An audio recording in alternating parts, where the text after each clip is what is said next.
Biz zor bir iş yapıyoruz, zor bir iş yaptığımızı düşünüyoruz. Bu işi yaparken uzun mesai saatlerinde müthiş bir özveriyle çalışan ekip arkadaşlarımıza çok teşekkür ediyoruz.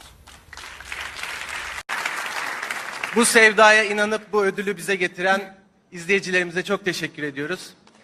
Hepiniz sağ olun.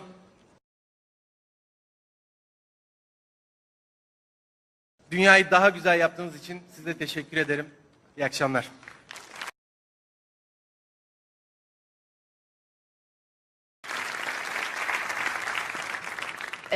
Ferda ve Nehir bir dünyaya inandılar, bir dünya kurdular.